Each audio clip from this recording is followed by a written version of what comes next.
Come in. Welcome. I'm E.G. Marshall. Everything, it is said, happens to everyone, sooner or later, if there's time enough. What does that mean? Obviously, that we can expect the best and we can expect the worst, which might be quite tolerable if we were to receive equal amounts of each. The trouble is, most of us get more than our fair share of one or the other.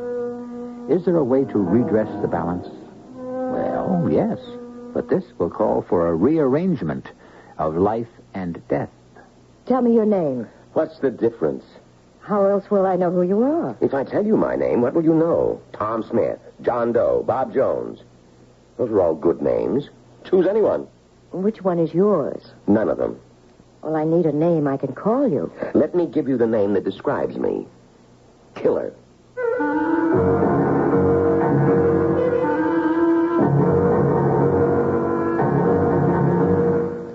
Our mystery drama, The Awakening, was written especially for the Mystery Theater by Sam Dam and stars Kim Hunter. It is sponsored in part by Buick Motor Division. I'll be back shortly with Act One.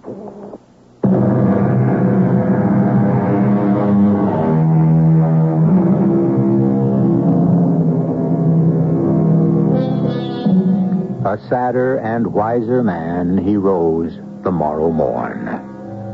What is the poet telling us? Simply that a different person woke up in the morning than had gone to bed the night before. If you accept the basic principle, the proposition doesn't necessarily have to operate for the better. You don't have to awaken sadder and wiser. You can also arise happier and dumber. A man of evil can become a man of good, and it's just as likely the other way round. What fantastic transformations can occur overnight. Listen. Thank you, Doctor. I can't tell you how much I appreciate your giving up your lunch hour to see me. You said it was an emergency. It's a matter of life and death. Rest assured, it's true. Why did you choose me? The fact is, I don't know any psychiatrists here, and I opened the classified pages under physicians and surgeons, psychiatrists. And like Abu Ben Adam, your name, Dr. Abbott, led all the rest. Talking about names, what's yours? My name, must I tell you my name? Yes, I can't help you if I don't know who you are. Well, can't you look at me, listen to me, and know who I am, what I am? I'm sorry. I must insist. I cannot treat you if you don't have complete confidence in me. Yes, of course. You're absolutely correct, but... Well, I require a certain amount of time to develop that confidence. Doctor, believe me, I'll tell you my name. Now, not just yet. Soon. Please help me. To do what?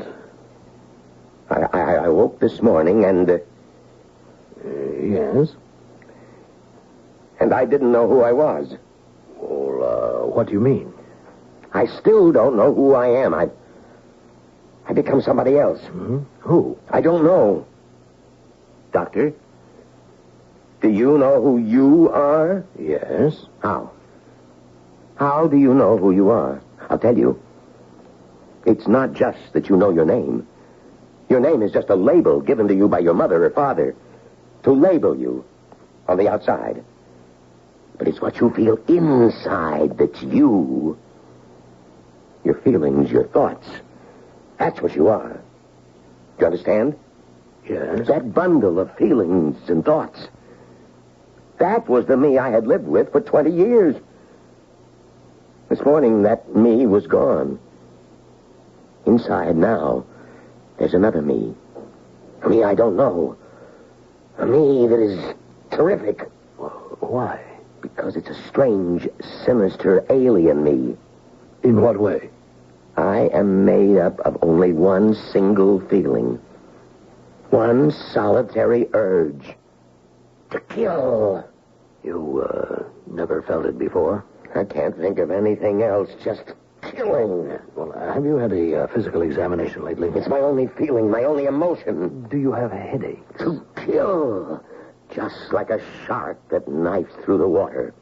A tiger that prowls through the jungle. What are they? Each in his way is the personification of an elemental, irresistible killing force. Have you noticed shortness of breath? They kill anything that crosses their path. Well, have you had any serious illness? Yes, this one. Can't you hear what I'm telling you?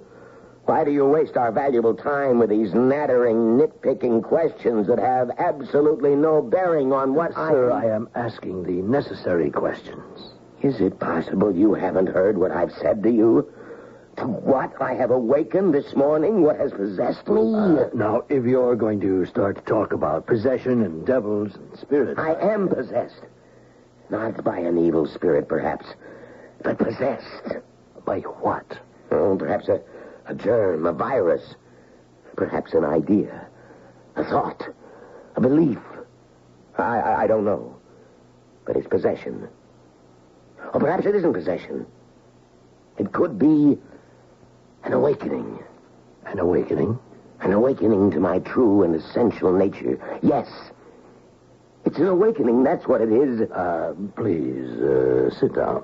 I can no longer fight against it. Now, sit down, and everything will be all right. Yes, everything will be all right as soon as I can give in to it.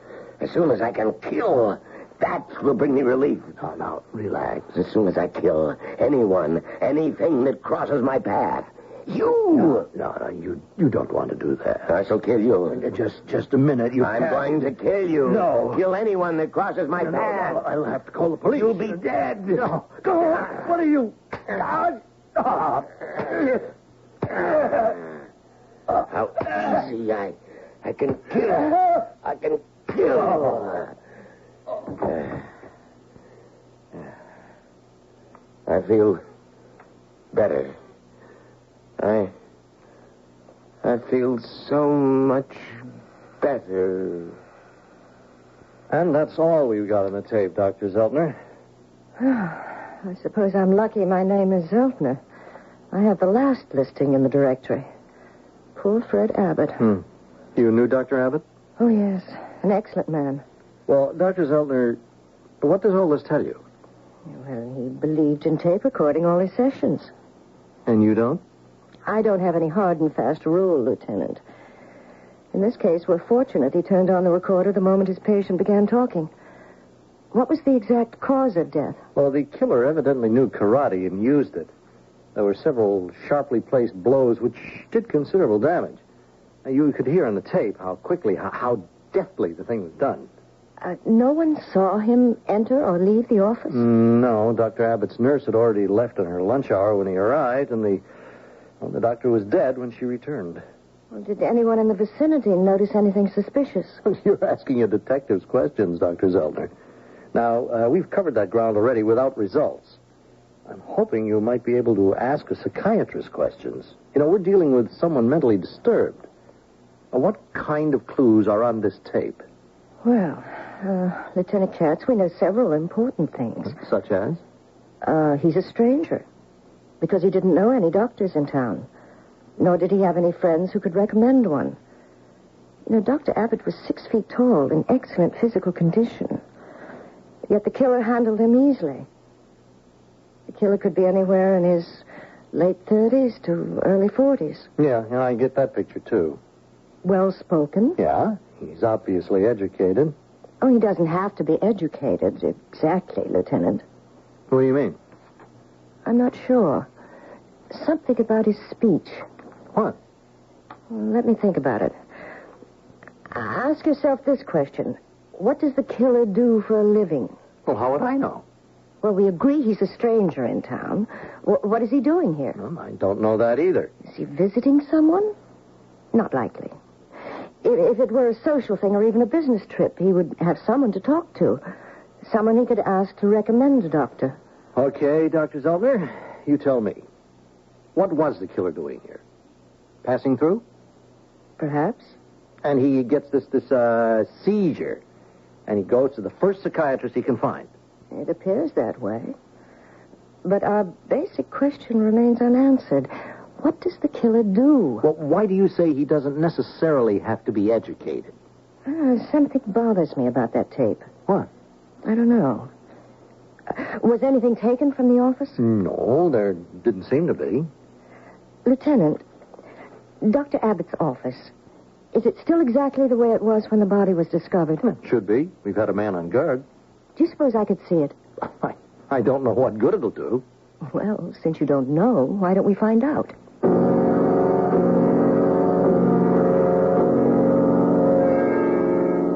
You're Miss Boyers? Beatrice Boyers? Yes, Doctor. I used to ring your number for Dr. Abbott. Well, what are you doing here today? Life goes on. That is, for the doctor's wife. You see, she still has bills to pay, and so I'm working on the doctor's books for her. Oh, I understand.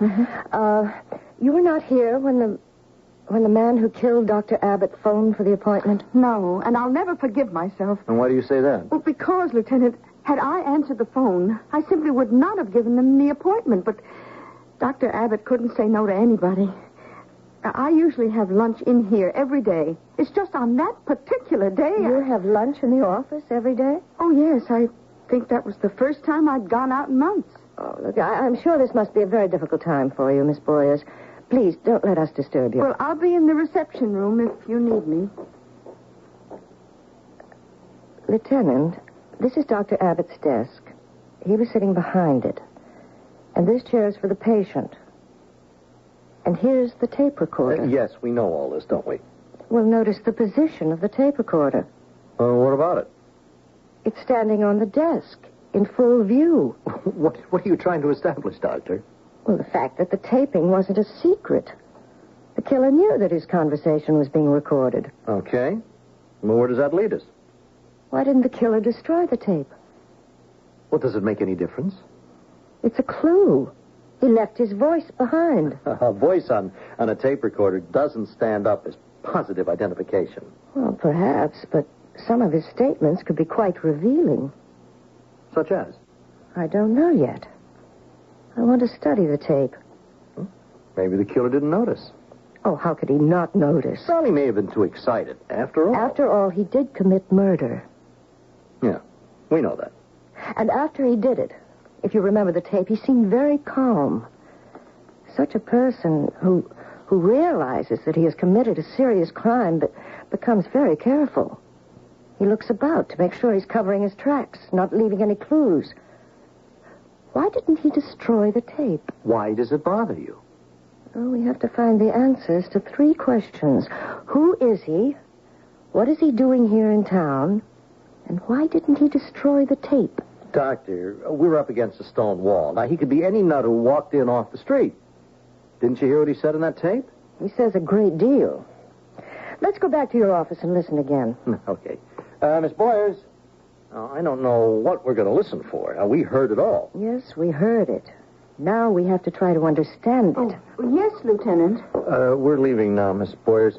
So if you can think of anything that might be of use to us, you have my number at headquarters. Yes, Lieutenant. Goodbye, Miss Boyers. Goodbye, Dr. Zelter.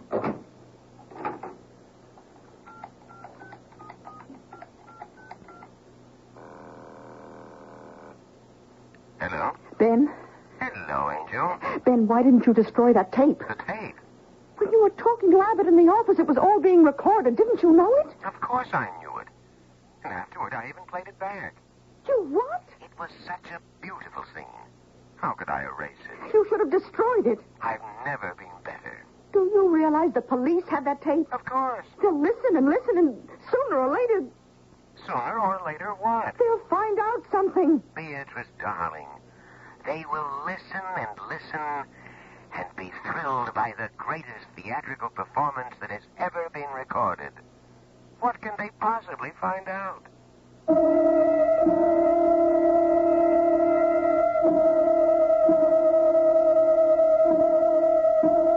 What can they possibly find out? What can you find out by listening to a tape recording? Did you find out anything? Actually, practically every clue that's needed is on that tape. You are also already ahead of Dr. Zeltner and Lieutenant Katz because you just heard the scene that took place after they left the office. Let's see what we can all find out in Act 2, which follows in just a few moments.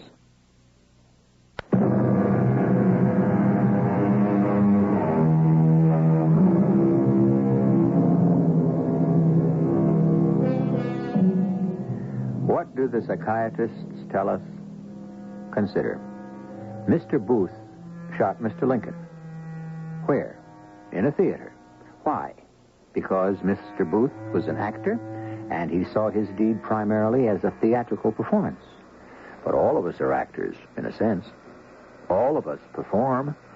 All of us require applause, of one kind or another, even when we turn to murder. I'm a peaceable person. I studiously avoid arguments, conflicts, unpleasantness. The mere thought of violence makes me ill. Hold the tape there for a moment, Lieutenant. Thought of violence makes him ill. Yet he's accomplished in the art of karate. It doesn't make sense. Doesn't have to. He's crazy. Well, even so-called crazy people behave in what for them is a logical manner. What we're supposed to get from this tape is a profile of a hitherto mild-mannered man who has suddenly gone berserk. Those are not the facts. This is a man who is no stranger to violence. Okay, what difference does it make? He's still a psychotic killer. Maybe. What do you mean, maybe? Maybe he wants us to think so. Now listen to this. That dynamic package of feeling and thought, that was the me I had lived with for 20 years.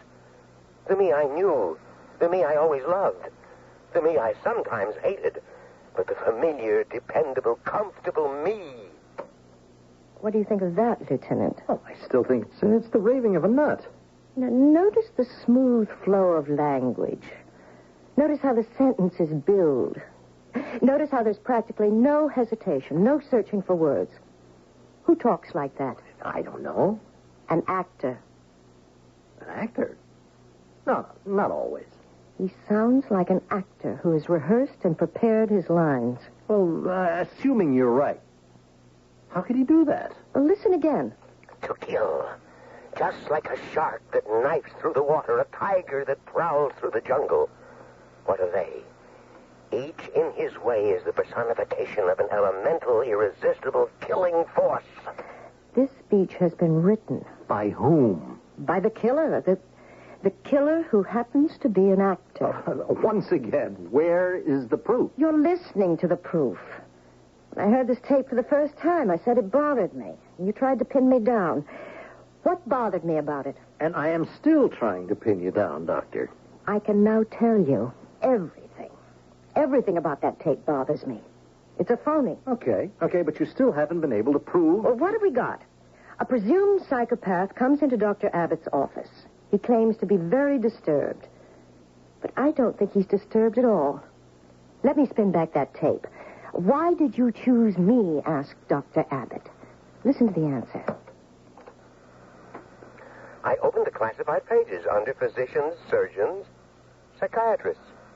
And like Abu Ben Adam, your name led all the rest. So what do you want me to make of that? He's always on stage. Always ready with the epigram or the quotation from beginning to end. The whole thing has been superbly prepared. I'll run the tape ahead. Listen. Why do you fritter away our valuable time with these nattering, nitpicking questions? Who would possibly put together a sentence like that on the spur of the moment? I am possessed. Not by an evil spirit, but possessed. By what? Perhaps a germ, a virus.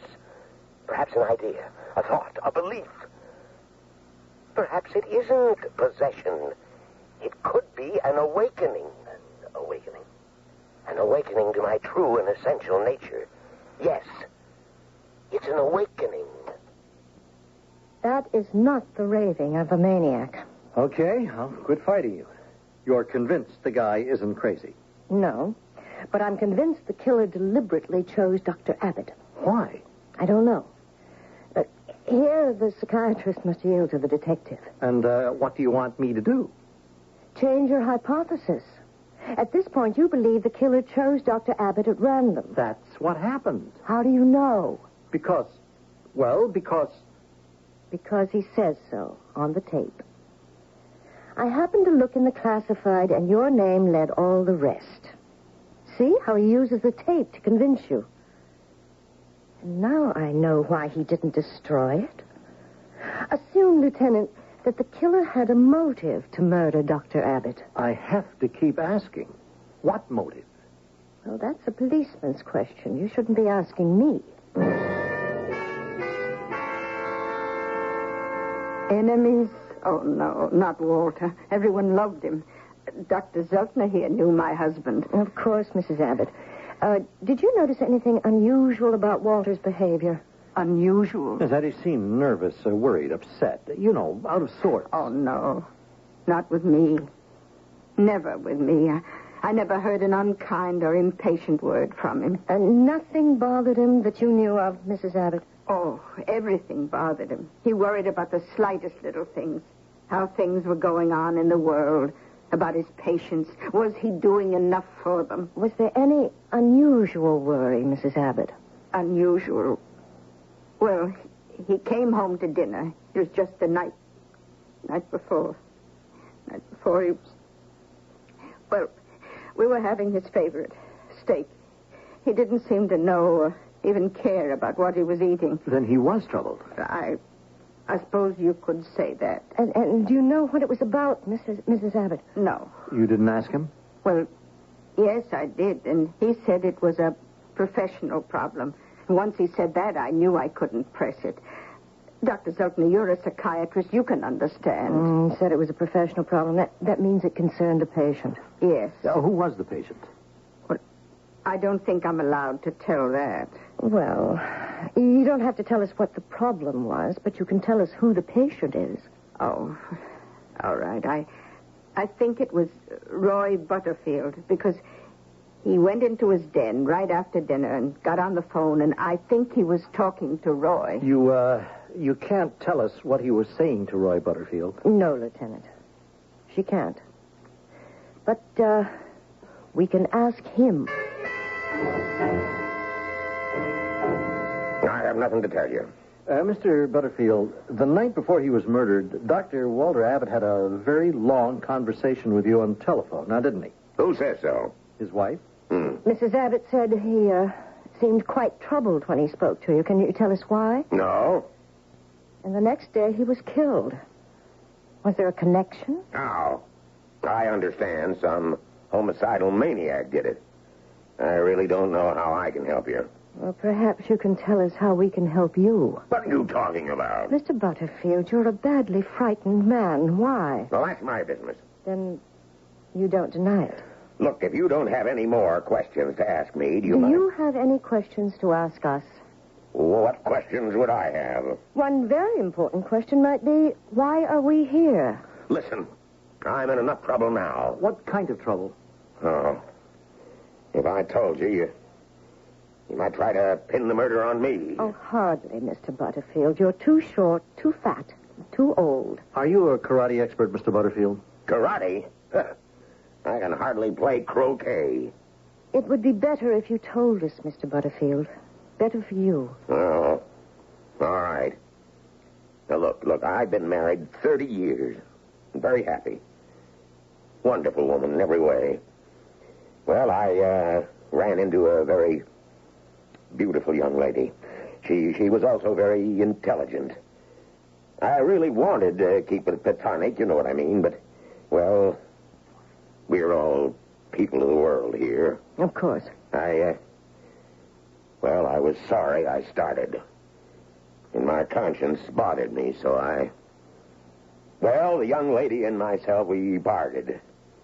And I thought I'd never do anything like that again, but, well, shortly after, I became acquainted with another young lady, and, well, I tried to stop it by going to a psychiatrist to find out why I needed that sort of thing. You understand? Certainly. Yeah, Dr. Abbott. We would have sessions. I spoke all my thoughts into a tape recorder so he could analyze them. Well, I held nothing back. I described everything in detail. I'm sure you know what I'm saying. Yes. Yes. And then last week, a package came for me in the mail. It was a tape cassette. There was a letter that said, unless I paid $10,000, a copy of that tape would be sent to my wife. Was there any way to identify... No. It was just typewritten on a plain piece of paper. No signature, no address, no nothing. Do you have a copy of the letter? No, I burned it up. Mr. Butterfield, there's been a murder. Anyone who withholds evidence becomes an accessory. Now, think hard. Did you really burn that letter? I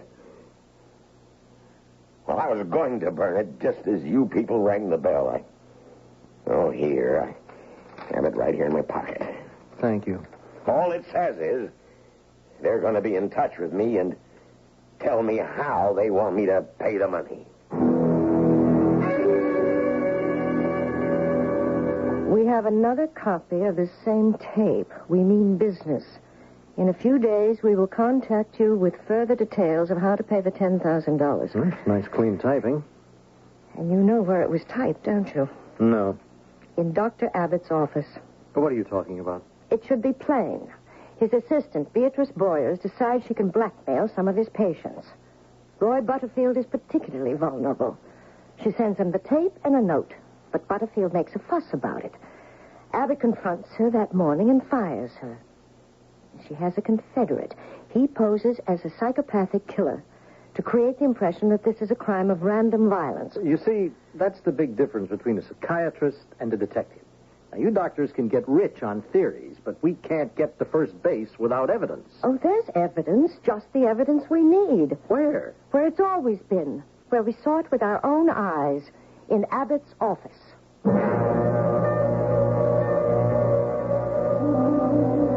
Some evidence is strong, said the philosopher, as when you find a trout in the milk. Dr. Amelia Zeltner says she has the evidence. But what may be evidence to a psychiatrist may very well be way over the heads of the rest of us. However, Act 3, as you know, is where it's all added up. And that curtain shall rise in just a few moments.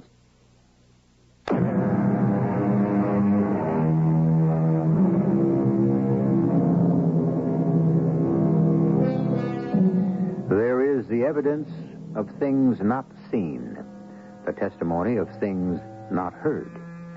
These form the professional diet of both the detective and the psychiatrist. Things reveal themselves. Things speak to them in a manner not readily perceived by the rest of us. But is what they see and what they hear always true? Well, what kind of evidence are you talking about, Dr. Zeltner? The evidence of this note. Look, it's typed. All we have to do is find the typewriter. Now, do you know how much of a job that can be? But we know where it is. It's in Dr. Abbott's office. Because Beatrice Boyers typed it. That's only a hypothesis. She typed it on her office machine. Okay. Now, let's go along with your theory for the sake of argument. Beatrice Boyers and a pal are going to use Dr. Abbott's files for blackmail purposes. Now, would she be so crazy as to use the office typewriter to type the blackmail note? Yes. No, I don't believe it. No one would be that stupid. She's a stupid woman. Sooner or later, she has to be caught. Well, there's only one way to find out. Oh, Dr. Zeltner and Lieutenant Katz. May we come in, Miss Boyers? Well, certainly. Now, is there anything I can do for you? Would it be too much trouble for you to give us a list of the appointments Dr. Abbott had on the day he was murdered? Oh, that'll be no trouble at all. I have his book here, and I can just type the names for you. Well, that's very kind of you, I'm sure. Oh, well, it won't take me a minute.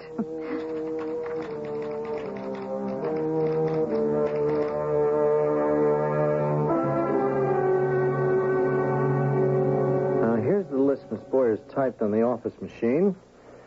And here's the blackmail note Roy Butterfield received. So? I find this hard to believe. Impossible. Well, I'm not an expert, but I don't think there's any point calling one in. It's obviously a different typeface. But it has to be Miss Boyers. It has to be. I still say she's guilty. Well, saying isn't enough. There has to be evidence that a district attorney can present to a jury. Now, do you have that? Listen to the tape again. It is so patently a device to make us think a homicidal maniac is at large. All right, Dr. Zeltner. Let's consider the tape. It gives us a sound recording of a crime. Now, I bring it to you, a psychiatrist, in order to get some psychological insight into the perpetrator. I've tried to... Sure. You listen to it. You form a whole theory, which holds that the guy isn't a psycho, but knew what he was doing and why he was doing it. I have pointed out inconsistencies in the man's talk. Theoretical inconsistencies. Stuff that made sense to you. Now, I should tell you that other psychiatrists who analyzed the tape did not come up with the same conclusions you did. I'm telling you how I see it. Good. There has to be an anchor. Something to hold it all in place. Now, if Beatrice Boyers and her accomplice planned this murder, the anchor would have to be the typewriter. Well... You yourself set that up. Well, I assume she'd be stupid enough to use the one in the office. Very well. The fact that she's smarter than I gave her credit for doesn't change the veracity of what Dr. I'm... Zeltner, I want to thank you for your time and your effort and your sincere interest. But goodbye. Well, we've come to a dead end. But if anything else occurs to you... You still insist on a random killing. But the fact is, you have a psychiatrist whose files are being used for blackmail. And if Beatrice Boyers isn't using them, who is? The blackmail and the murder might be connected. Then again, they might not. There's only one explanation. Abbott confronted her that morning. He accused Beatrice Boyers. He fired her. She had him killed. Why? A, he would see to it that she could never work again in this field. B, he would take away from her the source of blackmail. She'd no longer have access to the files. She didn't leave the office to go to lunch. She never went out to lunch. She left the office because she was fired. But we can't prove that. If she isn't doing the blackmail, who is? Who? All right. A, any thief could have broken in. B, Dr. Abbott himself. Dr. Abbott?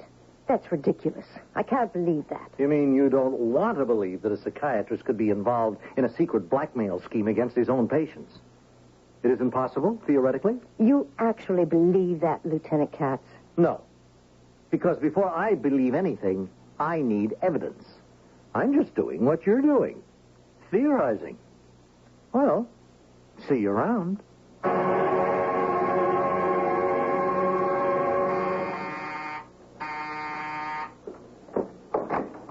Oh, Ben. What are you doing here? Ben, I had to see you. I don't want to see you when I'm at rehearsal. How many times Ben, do I... listen. Let's leave town. Now. We haven't collected any money, my darling. Money. We require money. Please, Ben, listen. You don't know how close we came to getting caught. What are you saying? How could we possibly come close? This is the perfect crime. Ben, forget it. We don't know how to do such a thing. We've been doing one stupid thing after another. First, the tape. How can you say the tape? Please, listen. Then I did something even more stupid. You know the note I sent Roy Butterfield? Huh? I typed it on the office machine. How could you? For the same reason you didn't destroy the tape. Now, the police and Dr. Zeltner, they're wise. They came by and made an excuse to get me to type something on the machine. And did you? Well, how could I refuse? But you see, we're lucky. Huh? The day before yesterday, the typewriter people took the machine away for repairs and left a substitute one for me to use. Well, then they didn't discover... No, but we can't keep hoping for miracles. Oh, it was such a good idea. Blackmail some of the most vulnerable people. They're rich enough to afford it. But we just don't know how to do it. We lost control. They suspect us. Who, the police? Well, maybe not the police so much, but this psychiatrist, this lady doctor, Dr. Zeltner, she scares me.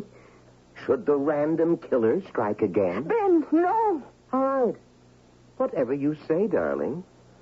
I'm ready, willing, and able at all times to protect our interests.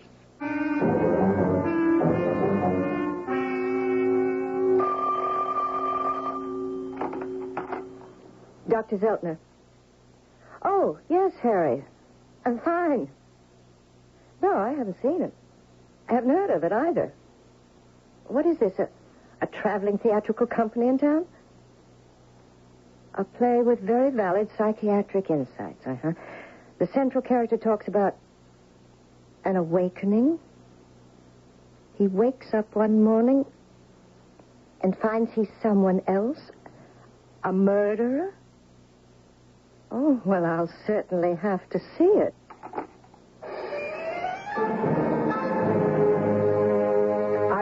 this morning. And I'm somebody else. Who am I? I know my name, but what is your name? A label used to describe you on the outside. But it's the inside that's you. I have but one desire. To kill. Kill like a shark knifing through water. Kill like a tiger prowling the jungle. A deadly sickness burns within me. A raging fever. To what have I awakened this morning? What has possessed me? Am I possessed? Or have I awakened?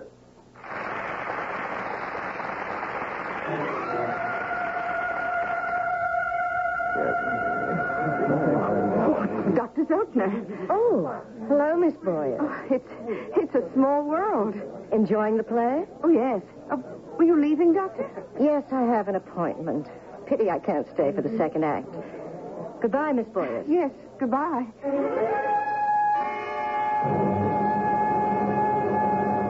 Every word you said in the play tonight is on that tape. I know it is. That's why I said erase it. She's on her way home to call the police. How do you know? Because I saw her get into a cab, and I heard her tell the driver the address. Oh, get there. Go now. I have a second act. You'll play your last act in a courtroom if you don't get to her first. Lieutenant Katz, please. Well, have him call me at once. This is Dr. Zeltner. Thank you. Hello, Dr. Zeltner. Oh, it's you. Do you have a tape recorder, too, Doctor? You're the very fine actor I saw tonight. Ben Bentley. Don't bother to play that recorder, Doctor. This time, I'll erase the tape. Why? You know why. You know why I'm here. I didn't fool you when I killed Dr. Abbott. I'm not fooling you now.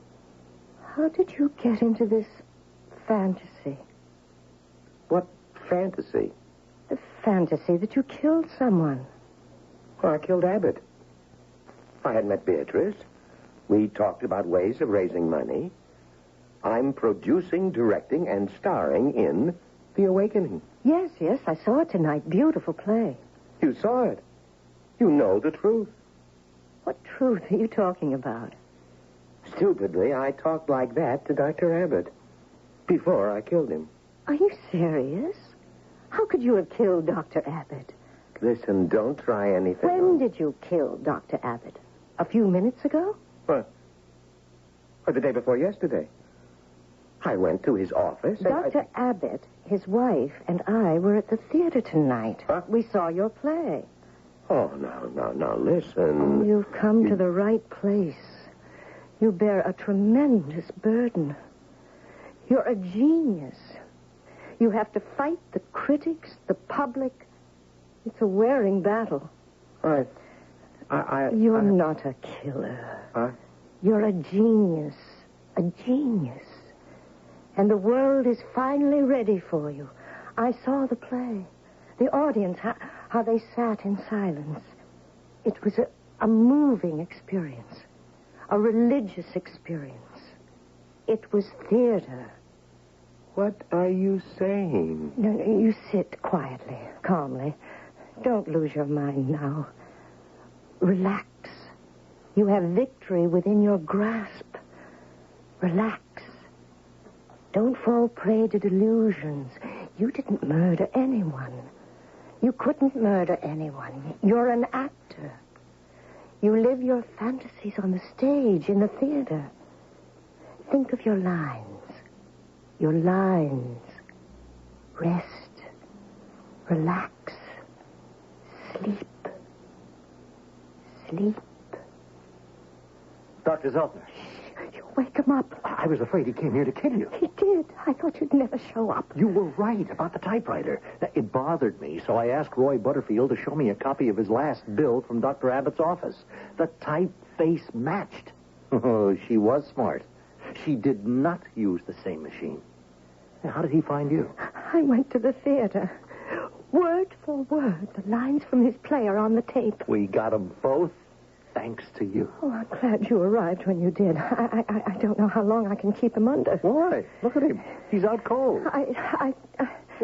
What are you so nervous about? You did a great job hypnotizing him. Yes, but you see, it was the first time I ever tried it.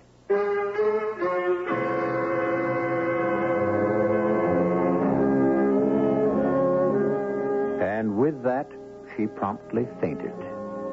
Ah, well. We talk about an actor's vanity, but why is it different from anyone else's? Poor Ben. He was distracted from doing what had to be done by some very fulsome praise. But let's face it, who among us really hates applause? I don't. I'll be back for more in just a few moments.